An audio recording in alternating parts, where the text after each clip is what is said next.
Yun, magandang araw muli sa ating lahat mga ka-extra. Ito naman ho yung ating gagawin ngayong araw na ito.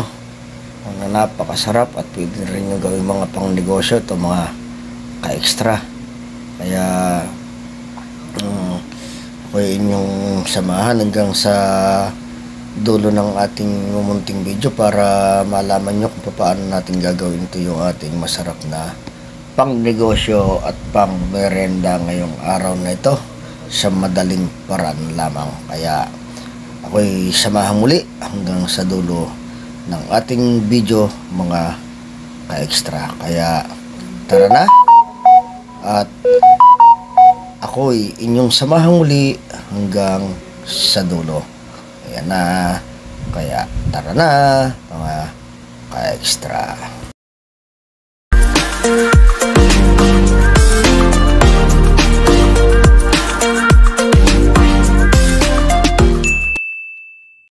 Yun, at ito na nga yung ating mga gagamitin o ingredients. Yun ang ating marshmallow, yun ang ating condense, at saka yung ating grahams, at saka siyempre yung ating bowl na ating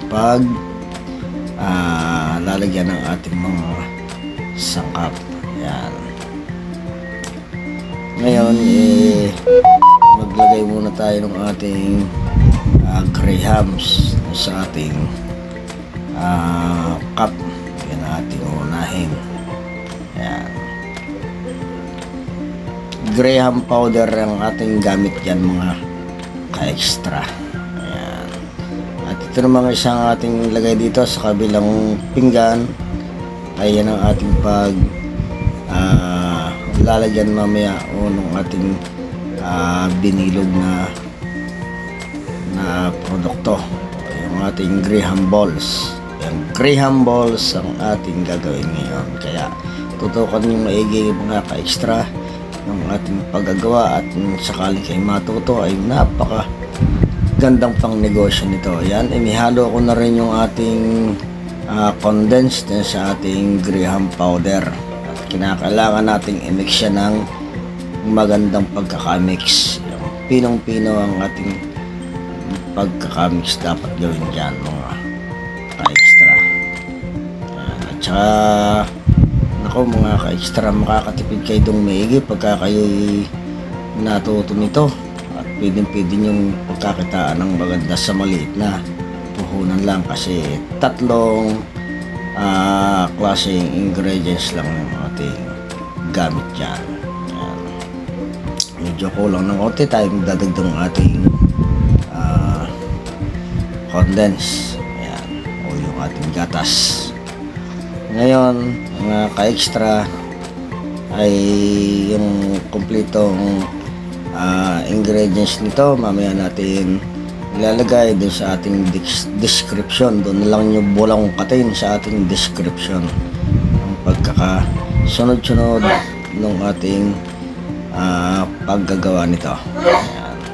Para hindi kayo mga malito mga ka-extra. Yan, kinakailangan lamasin natin ng gusto yung ating graham powder na ating hinaluan ng ating ingredients na condense. Yan. At yun naman yung ating marshmallow, mamaya natin yung gagamitin pagka maganda na yung ating pagkakamasa ng ating graham.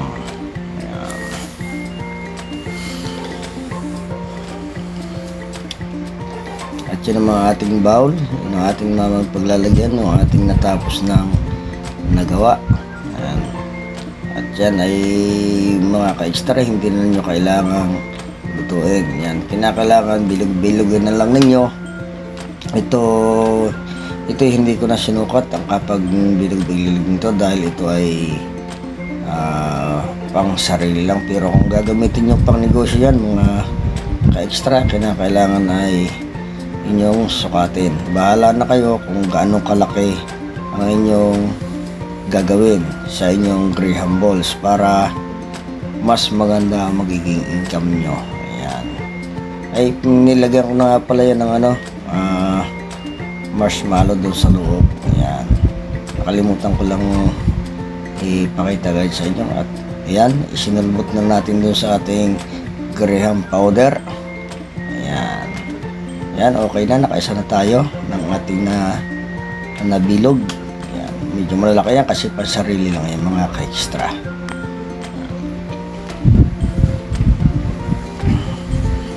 At habang kayo nakatutok sa ating munting video, ay siyempre huwag naman ninyong kalimutan na i-share, subscribe, and mag-comment na rin po kayo para malaman natin kung mga taga-tagasan kayo mga ka-extra. Ayan.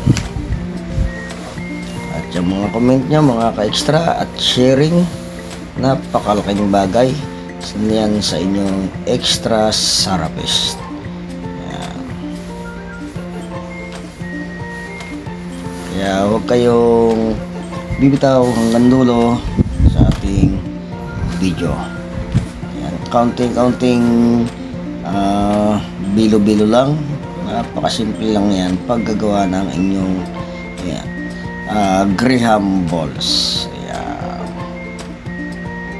Yan lang ating gagawin hanggang sa maubos yung ating minix.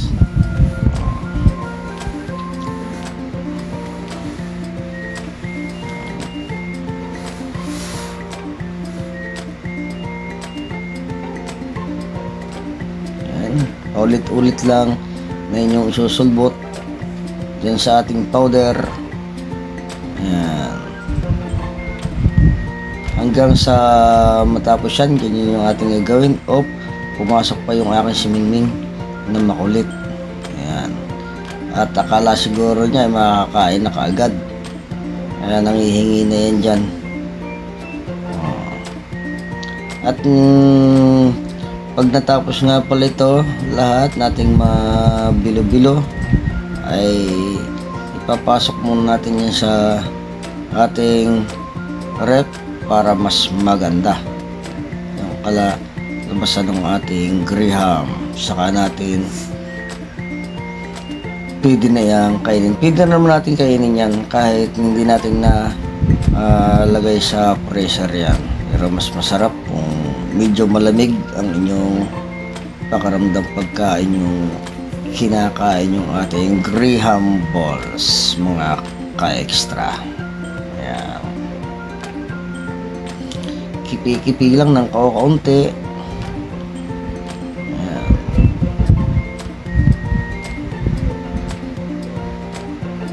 At hindi na nga pala ako gumamit yan ng gloves mga ka-extra. Malinis naman yung ating mga gulamot. Nakis paghugas na tayo lahat dyan. Kasi abala pa pagka may gloves tayo dyan. Ayan. Yung ating marshmallow ay ilalagay lang dun lagi dun sa gitna. Gitna lagi ang pagkakalagay nyo dyan. Huwag nyo tatabingi basta sa gitna. Mga ka-extra baka lumabas pagkatabingi. Kaya kailangan nakasentro lagi. Ayan. Konti na lang. Malapit na tayong matapos to sa ating pagbibilo-bilo o paglalagay ng ating mga palaman do sa ating Graham ball mga ka-extra.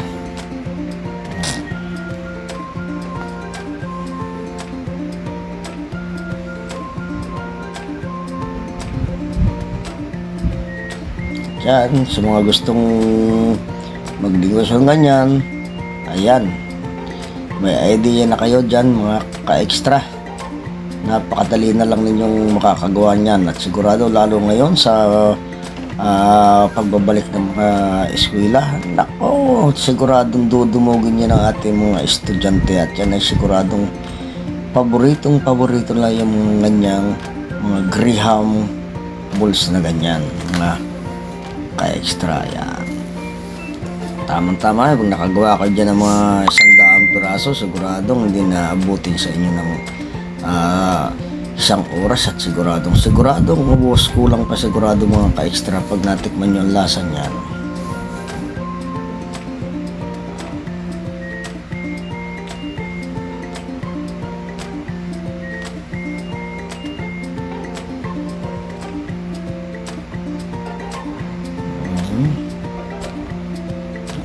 Malapit na.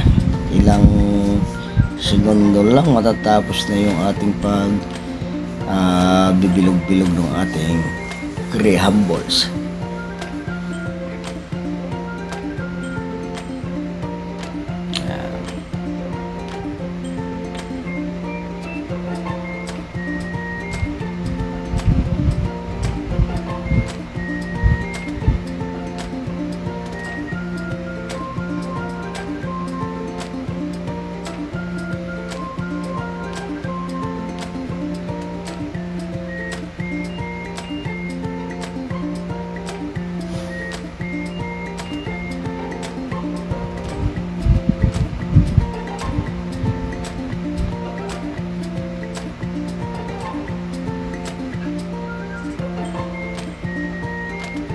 Habang nalalapit yung ating pagtatapos sa ating paggagawa ng ating masarap na Graham balls, muli ay huwag niyong kalimutan na i-share and subscribe yung ating mamumunting channel at nang malayo ang ating marating mga ka-extra. Ayan. At saka sa mga naghahangad dyan ng magka-negosyo, ito na ang pagkakataon nyo, mga ka-extra.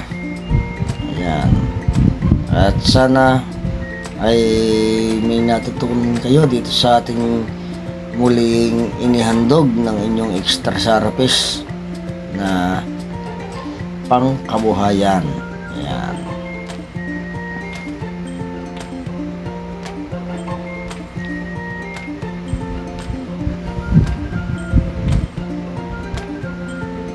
Yan, last na yung ating ginawa na yan,